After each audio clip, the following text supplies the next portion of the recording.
വീട്ടിലാണെങ്കിലും ഓഫീസിലാണെങ്കിലും അല്ലെങ്കിൽ വ്യാപാര സ്ഥാപനത്തിലാണെങ്കിലും മനസ്സിന് ഒരു സ്വസ്ഥത കിട്ടുന്നില്ല. എല്ലാ കാര്യത്തിനും തടസ്സങ്ങൾ മാത്രം വന്നു ചേരുന്നു. എന്തൊക്കെ ചെയ്തിട്ടും എന്തൊക്കെ വഴിപാടുകൾ നടത്തിയിട്ടും ഒരു ഗുണാനുഭവവും നിങ്ങൾക്ക് ലഭിക്കുന്നില്ല എങ്കിൽ നിങ്ങൾ ഈ ഒരു കാര്യം ചെയ്തു നോക്കുക. പെട്ടെന്നൊരു ജീവിതത്തിൽ ഒരു മാറ്റം വന്നു ചേരുന്നതായി കാണുവാൻ സാധിക്കും. അതല്ല, ഇത് ചെയ്തിട്ടും നിങ്ങൾക്ക് ഒരു മാറ്റമില്ല എങ്കിൽ തീർച്ചയായിട്ടും നിങ്ങളുടെ ജീവിതത്തിൽ ഒരുപാട് കഷ്ടപ്പാടുകൾ അനുഭവിക്കേണ്ട ഒരു വ്യക്തി തന്നെയായിരിക്കും. ഒരു മനസ്സിനൊരു സ്വസ്ഥത വന്നു ചേരുന്നില്ല, ജീവിതത്തിൽ ഒരു മാറ്റവും വന്നു ചേരുന്നില്ല, ജീവിതത്തിൽ ഒരു ഉയർച്ചയും വന്നു ചേരുന്നില്ല എങ്കിൽ 3 വേപ്പില എടുക്കുക. അത് അല്പം സാമ്പ്രാണിയിൽ കത്തിച്ച് നിങ്ങളുടെ മുഖത്തോട് ചേർത്ത് പിടിപ്പിക്കുക. അതിൻ്റെ സ്മെല്ല് നിങ്ങളുടെ മുഖത്തൊന്ന് അടിക്കുക.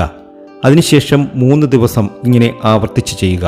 ഈ 3 ദിവസത്തിനുള്ളിൽ നിങ്ങൾക്കൊരു വലിയ മാറ്റം നിങ്ങളുടെ ജീവിതത്തിൽ വന്നു ചേരുന്നു എങ്കിൽ തീർച്ചയായും നിങ്ങൾക്കൊരു വലിയ ഉയർച്ച വന്നു ചേരാൻ പോകുന്നു എന്ന് തന്നെയാണ്. ആഭിചാരദോഷം അല്ലെങ്കിൽ ശത്രുദോഷം അതുകൊണ്ടാവാം അങ്ങനെ നിങ്ങളുടെ ജീവിതത്തിൽ പെട്ടെന്നൊരു മാറ്റം വന്നു ചേരുന്നത്.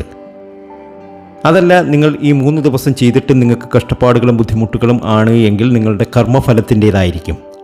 ആ കർമ്മഫലം എന്താണോ എന്ന് കണ്ടുപിടിച്ച് നിങ്ങളുടെ വേണ്ടുന്ന പരിഹാരങ്ങൾ ചെയ്ത് മുന്നോട്ട് പോയില്ലെങ്കിൽ തീർച്ചയായും ഇതൊരുപാട് നിങ്ങളുടെ ജീവിതത്തിൽ അനുഭവിക്കേണ്ടി വരും. അതുകൊണ്ട് തന്നെയാണ് നിങ്ങൾ വെളിയിൽ പോയാലും അല്ലെങ്കിൽ നിങ്ങളുടെ വീട്ടിലിരുന്നാലും നിങ്ങൾക്കൊരു സ്വസ്ഥത കിട്ടുന്നില്ല, മനസ്സിനൊരു സമാധാനം ഉണ്ടാകുന്നില്ല. ജീവിതത്തിൽ എല്ലാ തലത്തിലും നിങ്ങൾക്ക് ഒരുപാട് ഹാർഡ് വർക്കുകൾ ചെയ്യേണ്ടി വരുന്നത്. ഒരു 3 വേപ്പില എടുക്കുക, അത് സാമ്പ്രാണിത്തിരിയിൽ കത്തിക്കുക. അതിൻ്റെ സ്മെല്ല് നിങ്ങളുടെ വീട്ടിലോ അല്ലെങ്കിൽ നിങ്ങളുടെ മുഖത്തോ അല്പം ചെറുതായിട്ട് ഒന്നടിക്കുക. അപ്പോൾ അതിനുശേഷം നിങ്ങൾക്കൊരു വലിയ മാറ്റം നിങ്ങളുടെ ജീവിതത്തിൽ വന്നു ചേരുന്നു എങ്കിൽ തീർച്ചയായും നിങ്ങൾക്ക് ആഭിചാരദോഷങ്ങൾ കൊണ്ട് സംഭവിച്ചത് തന്നെയാണ്, അല്ലെങ്കിൽ ശത്രുദോഷങ്ങൾ കൊണ്ട് സംഭവിച്ചതാണ്.